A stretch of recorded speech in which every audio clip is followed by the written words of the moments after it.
नमस्कार. कल्ट संभाषणच्या या भागात तुम्हा सगळ्यांचं पुन्हा एकदा स्वागत. इतिहासाचा अभ्यास करताना तुम्ही कशाचा अभ्यास करता? समाजाचा, राजकारणाचा, लोकांचा आणि लष्कराचा अभ्यास करता का? संभाषणामध्ये या सगळ्याचा अभ्यास करत असताना लष्करी इतिहास हा भाग आमच्याकडे नव्याने आला आणि आम्हाला त्याच्याबद्दल खूप क्युरिओसिटी वाटली. आणि ही क्युरिओसिटी आमच्या मनात तयार केली ते म्हणजे retired lieutenant colonel Avdhoot Dhamdhere यांनी. त्यांची स्वतःची ऑलिव्ह ग्रीन व्हेंचर्स ही संस्था पुण्यामध्ये ते चालवतात आणि मिलिटरी हिस्ट्रीवर स्पेशली अभ्यास करतात. आजच्या पॉडकास्टमध्ये आपण त्यांच्याशीच गप्पा मारणार आहोत.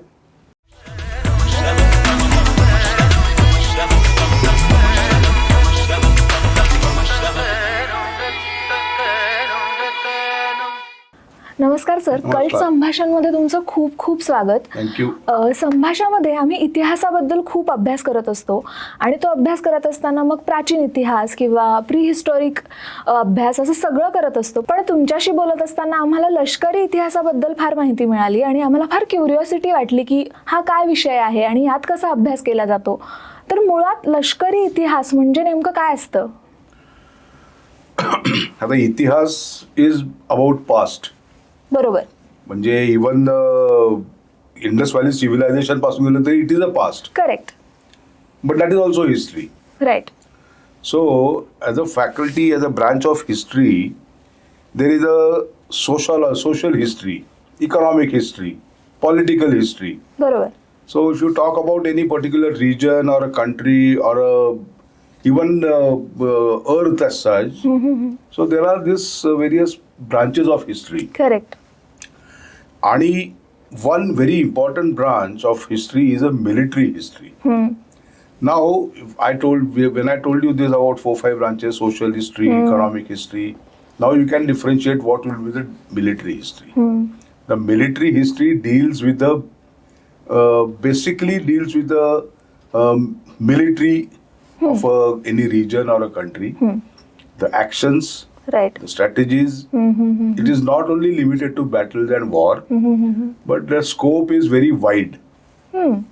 हा तुम्ही जो स्कोप म्हणताय किंवा आपण आवाका जो म्हणतो तो कालखंडामध्ये आपल्याला डिवाइड करता येऊ शकतो का? नक्कीच. It has to be divided that way because as it is maybe ancient history, medieval history, or a modern history. It is divided into a periodic. Correct. Depends on those periodic history. So it has to be. And the military history as such, it changes, it evolves. It evolves, right from your medieval history to the modern history, or even ancient history. The military history part जो आहे, the military history जो आहे, it evolves. It has evolved. Correct. It has not remained the same. Correct.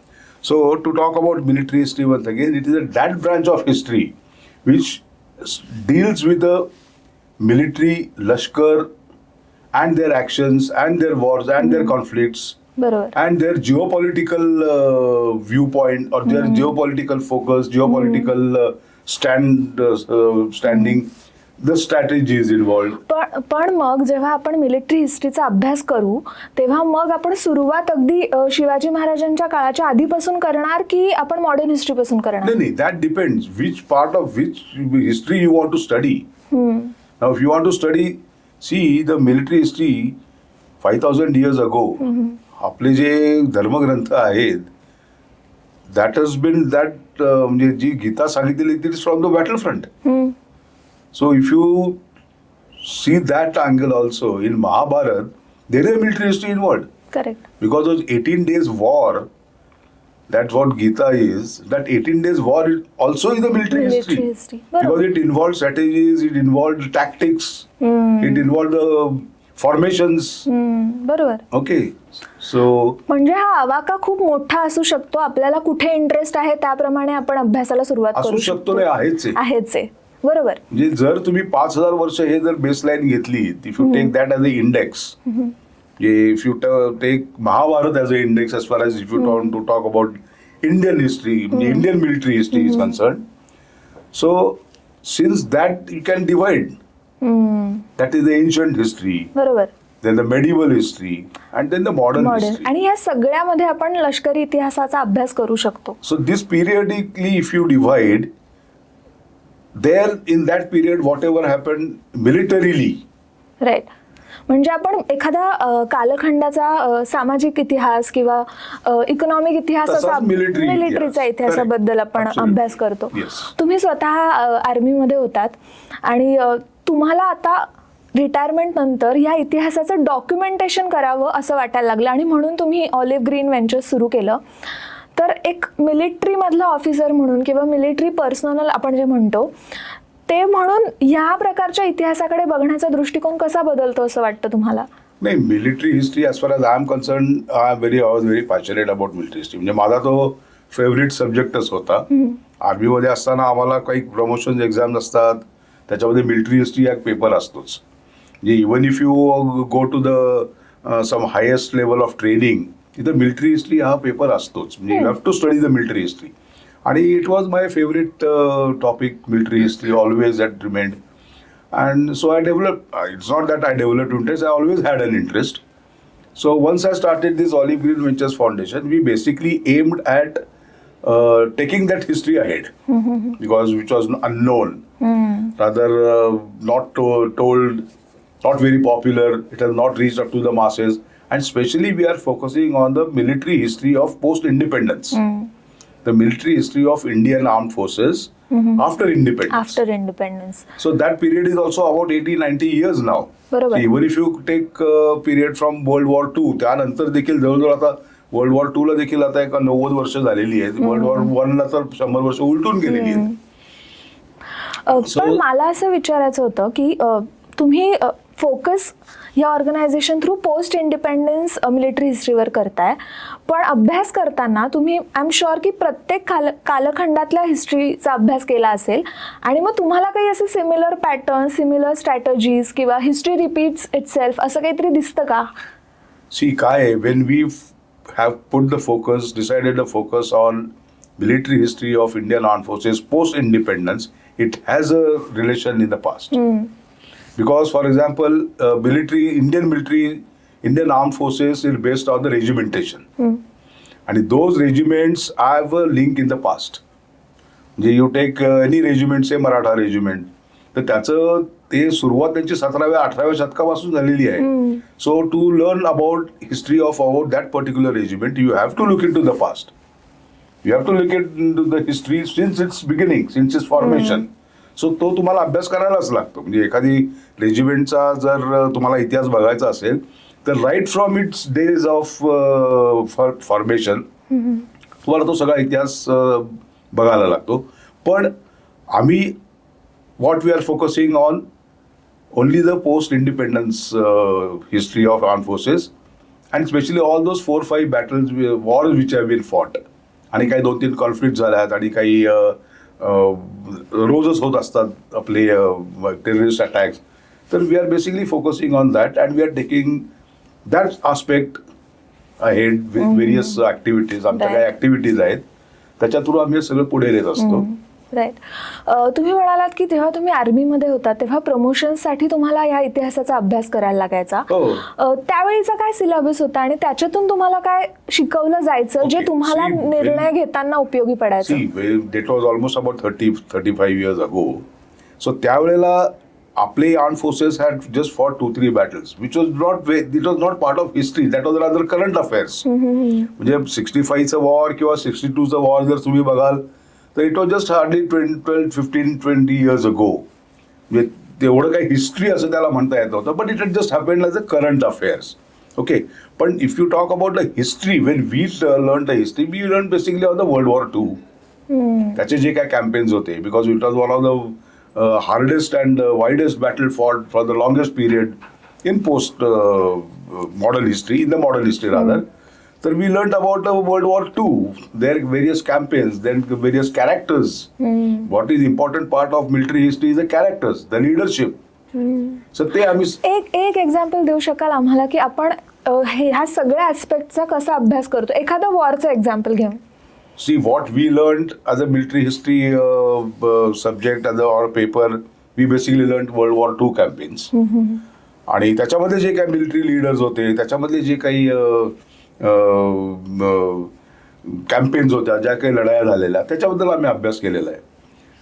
So what exactly you want? For example एखादं character आहे, त्या एखादा सैनिक आहे किंवा एखादा अधिकारी आहे, त्याने घेतलेले निर्णय आणि मग त्याचा ॲस्पेक्ट्सने अभ्यास केला आपण. काय आहे आता वर्ल्ड वॉर टूचं म्हणायचं झालं तर there war so many great leaders, so many great warriors, so many fighters. आणि even German army had a very bright generals. Field marshal Rundstedt, he was known. He was the only one जो फ्युररला अपरात्री जागवू शकायचा. And then allied फोर्सेसमध्ये Patton, George S Patton, field marshal general Patton, field marshal Montgomery, तर हे सगळे त्यावेळेचे military leader. तर त्यांचे कॅरेक्टर्स आम्ही स्टडी केलेले, त्यांचे कॅम्पेन्स आम्ही स्टडी केलेले इन वर्ल्ड वॉर टू. तर हे आम्ही शिकलेली मिलिटरी हिस्ट्री होती. म्हणजे हे जी काय 3-4 नावं घेतली, त्यानंतरच्या काळामध्ये भारताच्या आर्म फोर्सेसमध्ये फील्ड मार्शल माणेकशॉ त्यांच्यासारखे जनरल झाले. नंतर आम्ही जेव्हा आर्मीत होतो तेव्हा जनरल सुंदरजी, ते त्यावेळेला जनरल होते. पण आता we can study his character rather. these days armed forces, army or navy or air force, they must be studying their characters also. पण आम्ही ज्या वेळेला what we learned was basically a World War II and the characters and the military leaders or even the political leaders. Military leaders ultimately turned into political leaders. For example, Dwight Eisenhower, they all were military leaders. Winston Churchill, he was a military leader. So ह्यांचं सगळं characters we learn. पण आता आपले जे wars आहेत, battles what we have fought after independence. So presently I think arm forces are learning these battles, these wars, their campaigns, the skills, the leadership.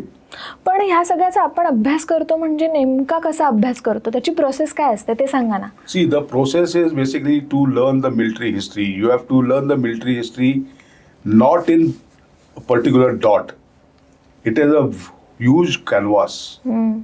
It is not one particular picture. It is not one particular drawing. It is a huge canvas. So if you talk about one battle, one war of 1965, it has got a canvas of about 8 to 9 months. It is not just about 22 days of war which was fought in September, but it is a whole big canvas for 9 months. So तुम्हाला त्याचा सगळा अभ्यास करायला लागतो. त्याची background काय असते, geopolitical situation of the country, political situation of the country, social situation of the country, हे सगळं त्याच्यामध्ये बघायला लागतं. आणि then you study the war, then you study the actual battles. आणि त्याच्यामध्ये जे काही असतात लीडर्स, मिलिटरी लीडर्स असतात, पॉलिटिकल लीडर्स असतात. As far as India is concerned, we have to depend on the political leaders. Of course military leaders are consulted, they are taken their opinion. पण शेवटी ultimate decision lies with the political leaders. Okay, even in world war two the political leaders use to take an decision. पण त्यावेळेला जी काय situation असते, based on those situations, the political leaders on the basis of advice given by the military leaders, they take the ultimate decision. असं काही example आहे का ज्याच्यामध्ये एक असा डिसिजन घेतला, सपोज इंदिरा गांधींनी इमर्जन्सीचा डिसिजन घेतला आणि मग त्याचे रिपरकेशन्स, त्याचं बॅकग्राऊंड काय होतं, असं एखादं एक्झाम्पल सांगता येईल का? Emergency is a social. हो नाही, मी एक्झाम्पल सांगते. एक्झाम्पल म्हणजे आता this year we are celebrating 60th year of 1965 war. So that war, that 65 war involved a very good political decisions. And one very important decision which affected the entire warfare of the entire war of 1965 was to attack Lahore. When Pakistan had intruded into the run of Kutch, आपल्या भूभागात आले, ते घुसखोरी झालेली होती. त्यावेळेला political leaders on the consultation of military leaders decided, त्यानंतर अखनूरवरती हल्ला केलेला होता, त्यानंतर political leaders took a bold decision that now we have to attack Lahore. So as far as that war of 1965 is concerned, that decision was very bold and it proved right. Because when that decision taken by the political leader based on the consultation of recommendations by the military leader, that decision proved ultimately it was a wise decision, it was a right decision. And it tilted the entire war into India's favor. So that is one.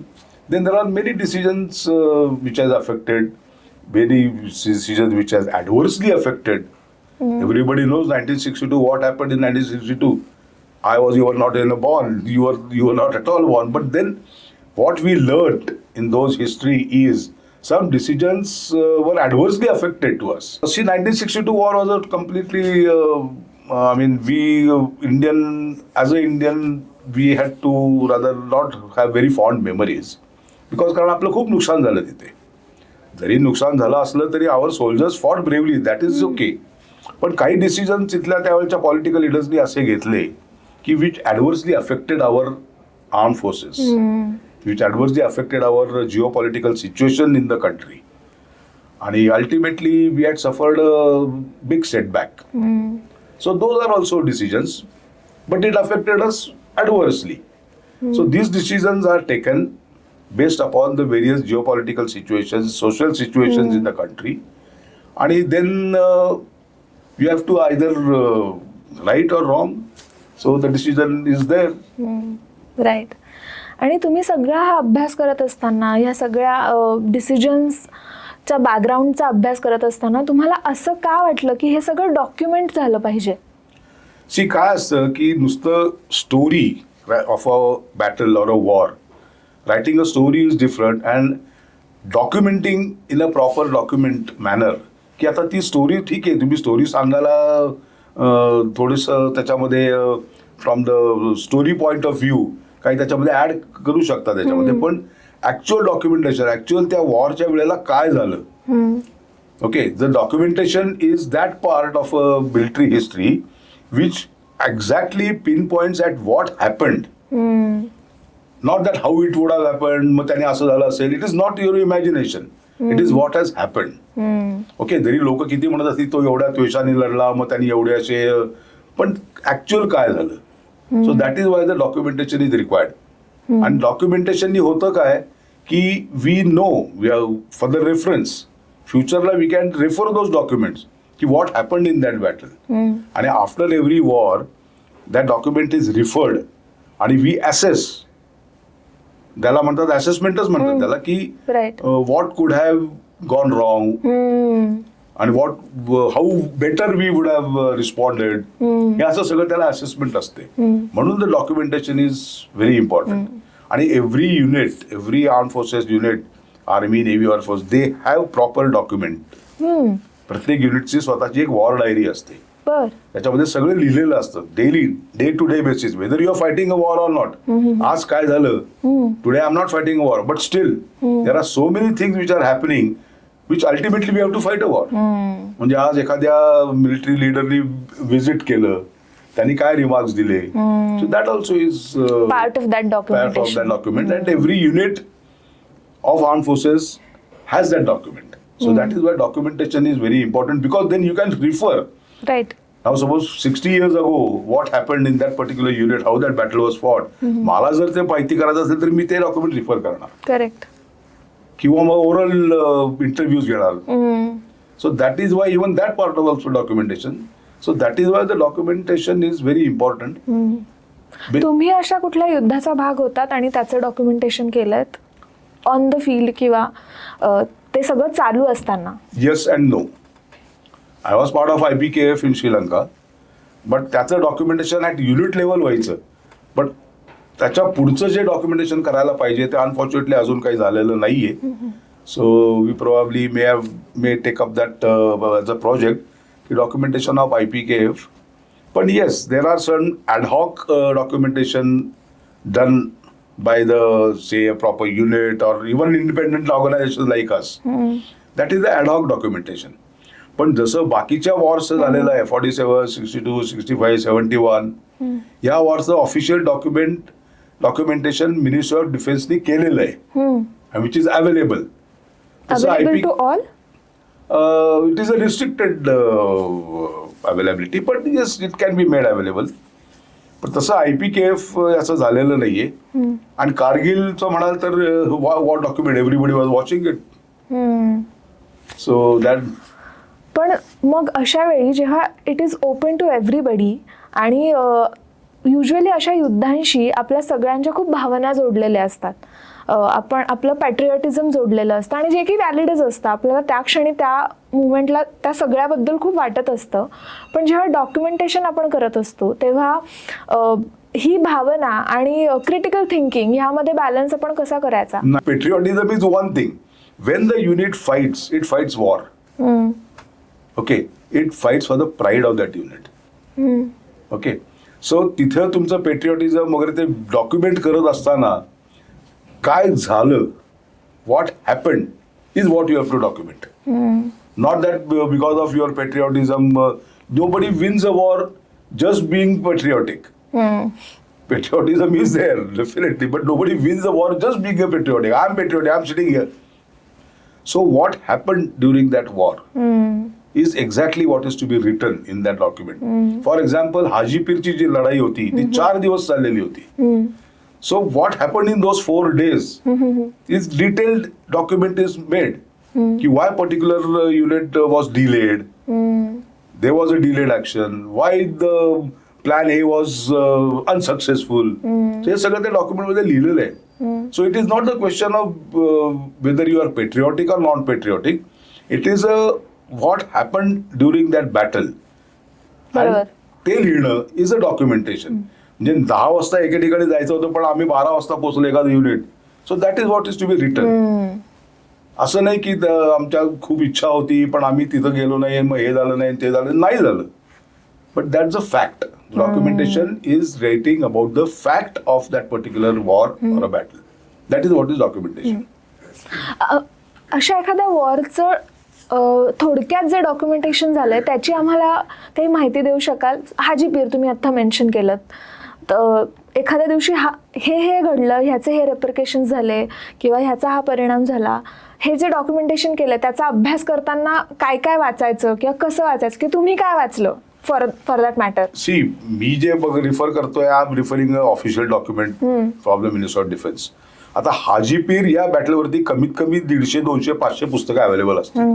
आणि प्रत्येक लेखकाने एक गोष्ट असते की the commander or soldier who is fighting that battle has every right to express his experience about that battle. Nobody can challenge it. But as long as that commander or soldier writing himself, okay, त्याच्या जागी third party कोणी लिहित असेल तर that is his imagination. May be may not be. It may be away from the truth. Correct. Okay, याला आम्ही इतिहासात म्हणजे आम्ही जो अभ्यास करतो त्याच्यामध्ये प्रायमरी सोर्सेस आणि सेकंडरी सोर्सेस असं म्हणतो. बरोबर. So basically we would like to refer to primary sources. I am referring to आता मी एक जे पुस्तक लिहितो आहे, I am writing a photo feature book called 65 War. So we have photographs, archives photographs right from the battlefront. So some photographs selectively we are writing the stories about those photographs. So for that we are referring to official document जे काही minister of defence आहे त्याचं. हाजीपीरचं म्हणाल तर that Hajipir battle जे document म्हणजे त्याची जी documented history आहे about that Hajipir battle is almost about 4 pages. म्हणजे हाजीपीर बॅटल कसं प्लॅन केलं, त्या ऑपरेशनचं नाव काय होतं, पहिल्या दिवशी काय प्लॅन होता, का तो आज सक्सेसफुल झाला, why that Hajipir battle was required. आम्हाला हाजीपीरच्या या डॉक्युमेंटेशन मधल्या स्टोरीज सांगाल का? अरे हाजीपीरची story itself is a sea, Hajipir is a pass which is situated between Poonch and Uri. There probably we have to see the map, okay, which is in Pak occupied Kashmir. तेव्हाही आताही. But that capturing of that pass, Hajipir Pass, was required to link up the armies from Poonch to Uri.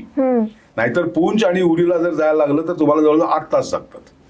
But if you link up, if you capture that pass, through that pass you'll reach from Uri to Poonch or Poonch to Uri in just half an hour.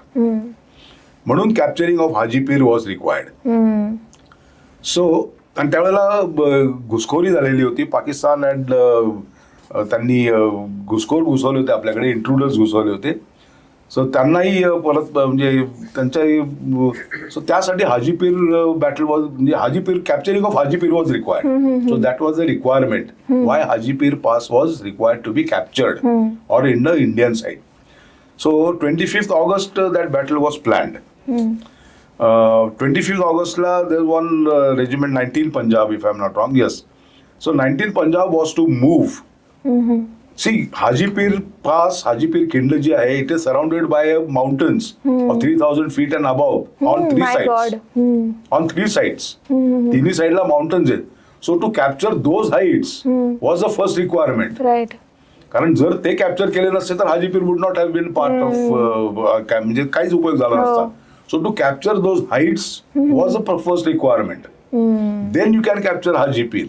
So पहिल्यांदा ते पहिलं काम, म्हणजे ते पहिलं लढाई झाली की those post of Pakistani post which were at those heights from 3 sides of mountain they were captured.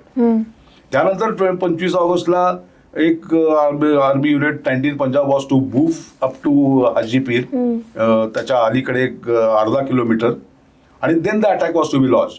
पण that regiment reach late because of rains and so many things, because it was a month of August, heavy rains वर there, अंधार म्हणजे रात्रीच सगळे campaign होतं, पण ते उशिरा पोहोचली त्यांना.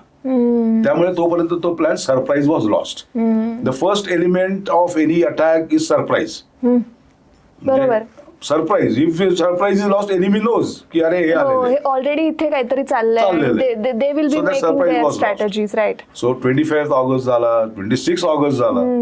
26 ऑगस्टला major RS Dayal, first parachute रेजिमेंटची, त्यांनी त्यांच्या 2 कंपनीज घेऊन अटॅक केला, which was again foiled by Pakistani post in Haji Pir. That was in 26 August night, 27 August night. Ultimately, on 27th August, they decided to launch an attack from other side. बर.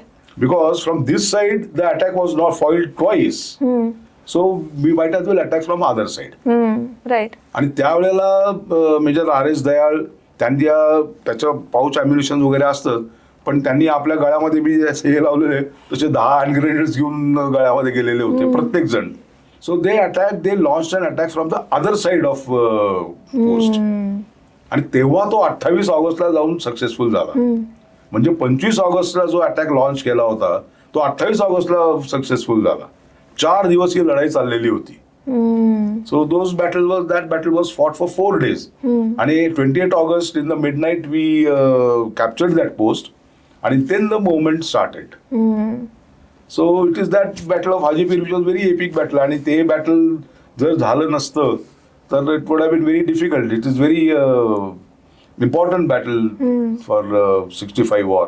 Major Ranjit Singh Dayal, later he became lieutenant general, त्यांना महावीर चक्र दिलं त्या लढाईमध्ये.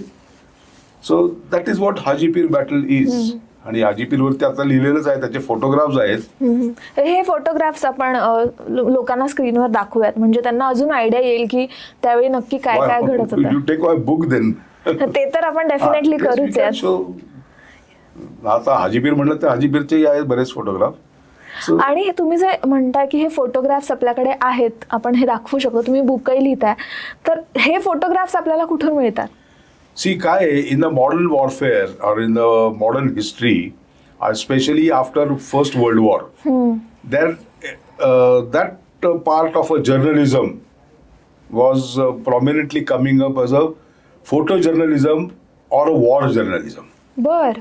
म्हणून second world war मध्ये जे सगळे तुम्ही बघाल फोटो जे आहेत ते वॉर जर्नलिझम, म्हणजे त्यांना फक्त तिथं फ्रंटला जायची परवानगी असायची आणि ते तिथून ते फोटोग्राफ्स कॅप्चर करायचे, ते फोटोग्राफ्स काढायचे. हे सगळं फर्स्ट वॉरच्या एंड नंतर आणि सेकंड वर्ल्ड वॉर पासून प्रॉमिनंटली चालू झालं. त्यामुळे आता जे सगळे तुम्हाला वॉर जर्नलिस्ट दिसतील, they go to the front, they go to the battle front, they go to the war front and take the photographs. तर हे जे सगळे आता आमच्याकडे फोटोग्राफ्स आहेत ते त्यावेळेचे काढलेले आहेत ऍक्च्युअल. आणि then those photographs are held with defence archives. बर. असे जवळजवळ डिफेन्स आर्काइव्स मध्येच म्हणाल तर जवळजवळ 50,000 फोटोग्राफ्स आहेत. So we retrieve from them, we requested them की आम्हाला फोटोग्राफ द्या. तर त्यांनी काही काही फोटोग्राफ आम्हाला दिले. सो सचिन, पण हे सगळ्यांना पॉसिबल आहे की because you are from a military background it is easier for you? See, not necessarily. It may, see, I have not collected those photographs. I have one other colleague, Mr. Nitin Shastri. See, it is possible for anyone. But It is what purpose are you taking those is important. जर तुम्हाला ते जाऊन photograph जाऊन अजून काय त्याचं commercial use करायचं असेल किंवा बॉर्डर सारखा सिनेमा काढायचा असेल तर probably may not be available. मग तुम्हाला तुमचीच कहाणी लिहायला लागेल. पण it depends, it's possible for every one. Yes, being in armed forces you may have some advantage, but it is available. म्हणजे तुम्ही जर गेलात, if you talk to them, and after every 30 years that secret document is also made public. So if those not made public, they can be available to the public. Public also. आपण जेव्हा लष्करी इतिहासाचा अभ्यास करतो त्यावेळी त्यामध्ये काही उपशाखा आहेत का, की जसं सुरुवातीला आपण म्हणालो की कालखंडानुसार त्यात काही बदल होऊ शकतात का, किंवा एखाद्या वॉरचे इयर यानुसार काही बदल होऊ शकतात का, काय काय उपशाखा असू शकतात यामध्ये? See, as I said, military history is not one dot. It is a whole canvas. And if you take that canvas, if you consider that canvas has got many pictures. So there are characters. There are leadership qualities. There are strategies. How the strategies were planned. So if you see the strategies, only that part, only the तेवढीच उपशाखा जसं तुम्ही म्हणाल फक्त strategies for 65 war तेवढ्यावरतीच एक मोठं document होऊ शकेल. Strategy for 71 war, आता जे आपण लेटेस्ट आता ऑपरेशन झालं ऑपरेशन सिंदूर ते सगळ्या जगाला माहिती, त्यामुळे त्याची पण काही स्ट्रॅटेजी असेल. So that strategy, geo political tactics is another. त्या particular battle war, while fighting that battle, what tactics were used, actual while Right. fighting it, that is also another faculty. Right. Strategies are the one which are decided before commencing of any battle. You are prepared for that battle. बरोबर. That is what a strategy is. My strategy is to have that missile. My strategy is to have the fighter aircraft. Because future मध्ये जर काय झालं तर माझ्याकडे हे weapon system असायला हवी. बरोबर. That is what a strategy is. Tactics is what happens at the time of war. Okay. आता ते हाजीपीरचं उदाहरण दिलं तर टॅक्टिक्स म्हणजे तिथं काही latest attack from the other side. So those are the tactics. So that is also to be studied. Strategies साठी तुम्हाला Jio political situation, social situation of the country, economic situation of the country, that will help you decide the strategies. असं काही example आहे जिथे strategy बनवताना खूप complicated situation होती आणि ह्याचा अभ्यास करावा लागला? नाही, कॉम्प्लिकेटेड सिच्युएशन मध्ये 65चं जर एक्झाम्पल घ्यायचं झालं तर आपल्याकडे काही स्ट्रॅटेजीच नव्हती. We absolutely had no strategy. कारण असं काही होईल, nobody could anticipate. You make those strategies when you threat perception ज्याला म्हणतात आर्मीच्या याच्यामध्ये, threat perception. What is your threat perception? आज आपली थ्रेट परसेप्शन आपल्याला माहिती आहे, पाकिस्तानी न्यूक्लियर्स आहेत, पाकिस्तानी टेररिस्ट आहेत. So based upon your threat perception you make the strategy. पण 65चं एक्झाम्पल घ्यायचं झालं तर अशी काही स्ट्रॅटेजी नव्हती, कारण काही थ्रेट परसेप्शनच नव्हती. सो वी कुड not make any strategies for that battle. But nonetheless त्याच्या पुढे जाऊन आपल्या स्ट्रॅटेजीज आपण वी प्लॅन. मग त्यावेळी काय केलं? पण मग काही स्ट्रॅटेजीज नव्हती, then how did you? No, see the strategy नव्हती म्हणजे we had to fight. See the strategy was to fight, to face the enemy. आणि त्यावेळेला स्ट्रॅटेजी आपल्याकडे, सी द बेसिकली स्ट्रॅटेजी म्हणजे to have the weapons, to have the sufficient advanced technology with you. तसं काहीच नव्हतं. Okay. The best strategy, they say, I mean, many military leaders have said, the best way to win a war, to be prepared for a war. If you are prepared for a war, you need not worry about it. So to be prepared for a war, अशी आपल्याकडे आतापर्यंत काही नव्हतं. आणि 65चं युद्धाचं म्हणलं तर त्याची स्ट्रॅटेजी असं नव्हती. पण yes, while fighting those battles, we had to develop those which are not only the tactics, पण ते कसं लढायचं याच्या फ्युचर थिंकिंग काही लोकांनी नक्कीच केलेलं होतं. म्हणजे ऍक्च्युअल बॅटल जरी वॉर जरी सप्टेंबरमध्ये झालं असलं तरी एप्रिल मे मध्ये त्याची जी तयारी झालेली होती, that you can consider it as a strategy. आणि त्यावेळेला ही सगळी तयारी केलेली होती. आणि त्यावेळेला सगळं हे that exercise was carried out in April आणि मे. त्यावेळेला तर इनफॅक्ट 3,000 माइन्स वर laid. And those were again removed in month of June. बापरे. And these were again laid in September. And once they laid in September, it was removed in next year February. So that particular strategy, having a particular weapons, having a particular deterrent systems, was not with us. But त्यानंतर सुरू झालं ते. त्यानंतर we had to. आणि आता आपल्याकडे तशा strategies आहेत. तसे आपल्याकडे we are now having a proper strategy to meet any threat.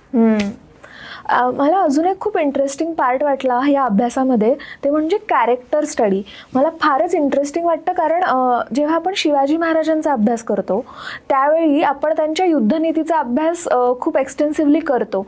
तर असं पोस्ट इंडिपेंडन्स वॉरमध्ये कुठला कॅरेक्टर स्टडी तुम्ही केलाय किंवा तुम्हाला दिसलाय असं तुम्हाला आठवतंय? See, as far as characters, now military characters are there, political characters are there.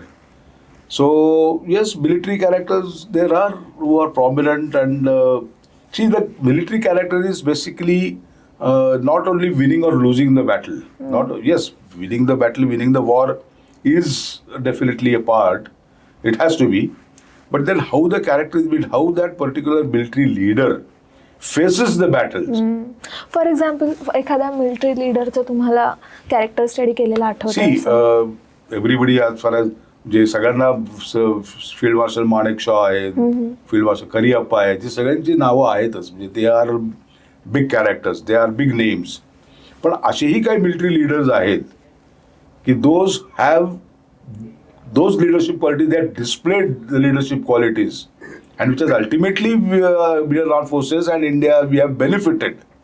असे खूप कॅरेक्टर्स आहेत, असे खूप मिलिटरी लीडर्स आहेत, जे besides these 2-3 names which I have taken, असे खूप लीडर्स आहेत. आता सध्या 65च युद्ध मी बघतोय, तिथं एक there was one general Dhillon who was commanding a corps म्हणजे त्याच्या अंडर 3 डिव्हिजन असतात आणि 3 डिव्हिजनच्या खाली काही सैन्य असतं. म्हणजे एका कोरमध्ये साधारणपणे 10 ते 12 हजाराचं सैन्य असतं. बरं. तर he was a GOC of number 1 corps, त्याला म्हणतात. जीओसी म्हणजे general officer commanding. He was Okay. Lieutenant general Dhillon. तर त्यांनी he was himself for the irrigation expert. त्यांनी इंजिनिअरिंग केलं होतं रुडकीमधनं. आता त्यांनी see this is also part of character. Okay, he had studied that Ichhogil canal.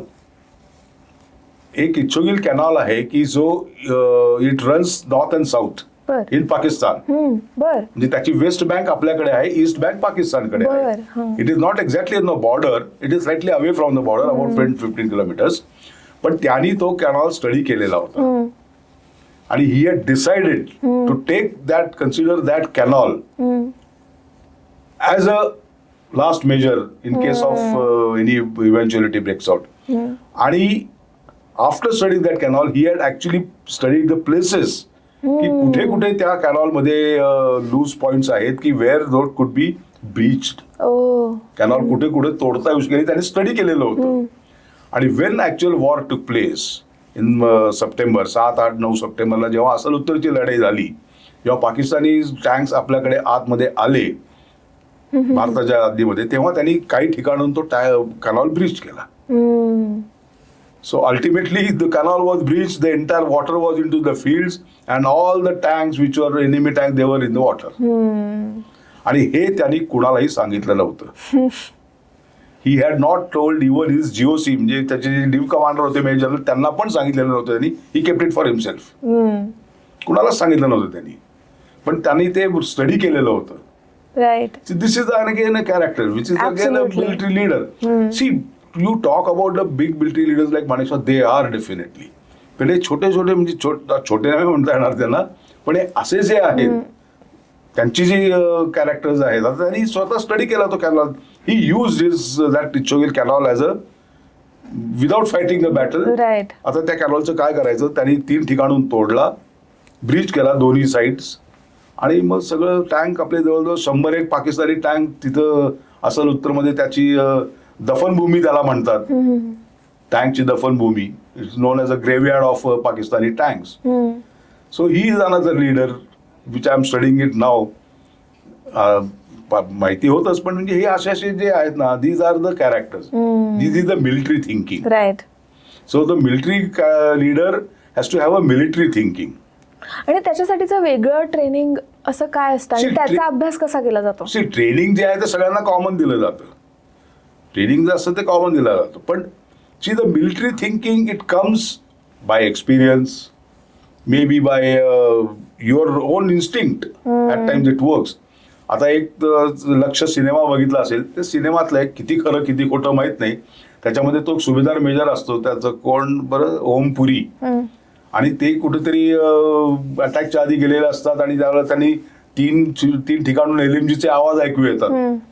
तेव्हा ते CEO अमिताभ बच्चन म्हणतात की अरे हा या तो 2 LMG लगती है. तेव्हा तो सुभेदार म्हणतो साहब 2 नहीं 3 है. तो कैसे? देखो दोनों में 1-1 सेकंड का फरक है. म्हणजे 1 सेकंदाचं एक LMG 1 सेकंदामध्ये एक राऊंड फायर नाही करू शकणार. So that is what come. सिनेमात काय खरं खोटं आहे असू दे, but this is what is military thinking. Right. मग तो लीडर कुठल्याही रँकचा असेल, ओके, कुठल्याही रँकचा असेल, but he has that military thinking. आणि whoever military thinking makes his own use in that battle, that war, is a good leader. Absolutely correct. So that is what makes military leaders. Right. आपण ह्या सगळ्याचा अभ्यास लष्करी इतिहासात करतच आहोत, पण सिव्हिलियन्स, ज्याला मिलिटरी भाषेमध्ये सिव्हिलियन्स म्हणतात, ह्या लोकांसाठी हा अभ्यास करणं का महत्त्वाचं आहे आणि जर त्यांना तो करायचा असेल तर तो कसा करायचा? महत्वाचं किंवा महत्वाचं नाही हा भाग वेगळा, पण एक उदाहरण सांगतो की यू गो टू रशियामध्ये लग्न लागलं चर्चमध्ये की पहिलं ते कपल जातं ते वॉर मेमोरियलला भेटायला, कारण त्यांनी ते सफर केलेलं आहे. They have suffered. त्यांना त्याच्या झळा पोचलेल्या आहेत. आज आपल्याकडे बॉर्डरचे जे स्टेट्स आहेत तिथं, कारण they have suffered. So whether you have a interest or not, that has happen, that is fact. So as a civilian you must know की काय म्हणजे कशामुळे झालं. म्हणजे आता आपण क्रांतिकारक ते सगळे आहेतच, पण त्या क्रांतिकारकांनी जे काय सगळं स्वातंत्र्य आहे ते कुणीतरी टिकवलंय ना, कोणामुळे तरी टिकून राहिलंय. पाकिस्तानने आपल्याकडे 5-6 वेळा घुसखोरी केली, राईट फ्रॉम इंडिपेंडन्स टिल परवा पहिलगामपर्यंत. त्यामुळे हे बघणं, हे माहिती असणं जरुरी आहे. आत्ता इतकी माध्यमं तयार झाली आहेत ज्यामधून आपल्याला इतकी माहिती मिळत असते. अशा वेळी somebody like us who is a common ले पर्सन आणि सिव्हिलियन आहोत, अशा वेळी आम्ही ते सेग्रिगेशन कसं करायचं की ही ऑथेंटिक माहिती आहे, ही नाही आहे, किंवा ही फॅब्रिकेटेड माहिती आहे, ही नाही आहे, हे डिव्हिजन आम्ही कसं करायचं? मी तुम्हाला आधी आपण एका पॉडकास्टच्या काही सुरुवातीच्या काळामध्ये बघितलं होतं की प्रत्येक युनिट ही त्यांची वॉर डायरी मेंटेन करत असते. जर तुम्हाला एखाद्या रेजिमेंटचा किंवा एखाद्या युद्धाचा अभ्यास करायचा असेल तर तुम्ही त्या युनिटमध्ये जा, त्यांना विचारा की आम्ही हा अभ्यास करतोय, ते तुम्हाला मदत करतील. तिथलं जे वॉर डायरी त्या दिवशी काय झालं होतं काय नाही हे तिथं लिहिलेलं असतं, किंवा जी लोक ऍक्च्युली त्या लढाईमध्ये लढलेली आहेत त्यांना विचारा, ते तुम्हाला ते फॅक्ट सांगतील. So these are various ways and means and methods through which you can know the facts. आता आपला पॉडकास्ट बघणाऱ्या तरुणांपैकी कुणाला हे करायचं असेल तर तुम्ही काही पुस्तकं किंवा काही आर्काइव्स किंवा काही म्युझियम सजेस्ट करू शकाल जिथे ते जाऊन सुरुवात करू शकतात? See museums are basically ceremonial. म्हणजे म्युझियममध्ये तुम्ही फोटोग्राफ्स बघाल, पुतळे बघाल, पण तुम्हाला खरंच जर स्टडी करायचं असेल तर there is ample scope. You take a particular battle, एखादा लढाईचा अभ्यास करा, एखादा रेजिमेंटच्या इतिहासाचा अभ्यास करा. There are so many infantry regiment, there are so many warships, there are so many fighter aircraft. त्याचा अभ्यास करा, त्या युनिटमध्ये जा, त्याचं डॉक्युमेंट बघा, त्याचे सगळे लिहिलेले असते माहिती. किंवा जे कोणी वेटरन्स आहेत की जे जो हॅव ऑलरेडी फॉट त्यांचे इंटरव्ह्यूज घ्या, and then you make a proper document of it. I am not saying a story, I am saying a document. मग त्यांच्या बेस्ड ऑन दॅट हे सगळं डॉक्युमेंट करा. आणि याच्यासाठी it's a huge scope. As I said, sky is the limit. Sky is the limit, that is right. मला पुढे असं विचारायचं आहे की आपण एकदा बोललोही आहे याबद्दल थोडक्यात, पण आपल्या भारतीय परंपरेमध्ये खूप पुराण कथा आहेत, खूप गोष्टी आहेत आणि त्या आपण सतत ऐकत असतो. तर त्या ह्या सगळ्या अभ्यासामध्ये कशा इम्पॅक्ट करतात, त्यांची काय भूमिका असते? सी काय आहे की वेन इन आर्मी ऑल्सो आम्ही जेव्हा काही आम्हाला शिकवलं जातं, पुराण कथा असं आहेतच, but those are not part of a military history training. पण नंदलेस आपलं जे महाकाव्य आहे, ॲज अ सेड की महाभारताची गीता जी आहे ती बॅटल फ्रंटवर, आणि त्या ज्या काही स्ट्रॅटेजीज केलेल्या आहेत, म्हणजे श्रीकृष्णाच्या ही वॉज अ मास्टर स्ट्रॅटेजिस्ट. म्हणजे त्याने अभिमन्यूला का पाठवलं, त्याला माहिती होतं की अभिमन्यू परत येणार नाहीये. Steel he इन्सिस्टेड you must go. कारण त्यांचं कौरवाचं टार्गेट अभिमन्यू नव्हता, कौरवाचं टार्गेट होता युधिष्ठिर. त्यांनी जयद्रथाच्या मागे अर्जुनाला लावून दिलं, म्हणजे तो तिकडे गेला आणि युधिष्ठिराला एकटं पाडायचं होतं, म्हणून कृष्णाने अभिमन्यूला पाठवलं. म्हणजे एकदा अभिमन्यू तिथे गेला की सगळं फोकस त्याच्यावर येईल आणि ultimately so these are the strategies and these are, म्हणजे हे शिकवले जात नसले तरी माहिती असते. Definitely refer those. त्यानंतर चाणक्याने तर not specifically as a military history but overall geopolitics, economics याबद्दल खूप लिहिलेलं आहे. सो हेही सगळं शिकलं जातं आणि we all make use of it while responding. मला हे जाणून घ्यायचं की ऑलिव्ह ग्रीन व्हेंचर्स ह्या इतिहासाचा अभ्यास करण्यासाठी कशा प्रकारे प्रयत्न करते? नाही, आमच्या बऱ्याचशा ॲक्टिव्हिटीज आहेत. हेरिटेज वॉक्स करतो आम्ही. पुण्यामध्ये 2 वॉर मेमोरियल्स आहेत, त्याचे हेरिटेज वॉक असतात. आणि ते एक हेरिटेज वॉक केलं की तुम्हाला जवळजवळ 70-80 वर्षाचा सगळा इतिहास माहिती होतो. त्यानंतर जे आमचे फोटोग्राफ्स आहेत, मी सांगितलं तसं, त्या फोटोग्राफ्सचं एक्झिबिशन आम्ही करतो की त्या माध्यमातून लोकांना त्या फोटोग्राफ्सच्या बघून लोकांना इतिहास कळतो. असे आम्ही एक्झिबिशन गेल्या 2-3 वर्षामध्ये 10-15 एक्झिबिशन्स केलेली आहेत. म्हणजे बाहेरगावी पण केली आहेत, मालवण, औरंगाबाद. सध्या आम्ही 60 वर्ष 65च्या युद्धाची हा प्रोग्राम आम्ही रन करतोय. तर या प्रोग्राममध्ये ऑलरेडी 2 एक्झिबिशन झालेली आहेत. आता शाळांमध्ये आम्ही कॉम्पिटिशन करणार आहोत जून-जुलैमध्ये की त्याच्यामध्ये हे एक्झिबिशन कंडक्ट करून त्याचे एखाद्या लढाईचं प्रेझेंटेशन वगैरे शाळेतल्या मुलांनी द्यावं. या कार्यक्रमासाठी तर आपण कोलॅबरेटच करतोय शाळेच्या कार्यक्रमासाठी. So that is also one way through which we are promoting this history. आणि आता नुसतं हे असं इथं नाही, कारण आता आपल्याला याच्यानंतर 71 वॉर आहे, 62चा वॉर आहे. So there is a lot of scope to take this history आहे. आणि we are focusing basically on a post independence warfare. Yes, thank you so much Avadhoot sir. आज तुमच्याशी गप्पा मारून खूप मजा आली. आपण एरवी गप्पा मारतच असतो या विषयांवर, पण हे सगळं प्रेक्षकांपर्यंत पोहोचावं आणि ज्यांना खरंच यामध्ये रस आहे त्यांना त्या अभ्यासाची थोडीशी दिशा मिळावी, यासाठी हा पॉडकास्ट आपण ऑर्गनाईज केला होता. तर थँक्यू सो मच. तुम्ही आम्हाला खूप माहिती दिली आणि जसं म्हटलं की आपण काही विषयांसाठी कोलॅबरेट करतच आहोत आणि आम्हाला ते खूप इंटरेस्टिंग वाटत आहेत. त्यामुळे ते आपण घेऊन प्रेक्षकांसमोर पुन्हा येतच राहू. थँक्यू सो मच पुन्हा एकदा. It's good initiative. Please keep it up. And let us take this ahead collectively, jointly. Yes, absolutely. Thank you. Thanks a lot. Thanks a lot.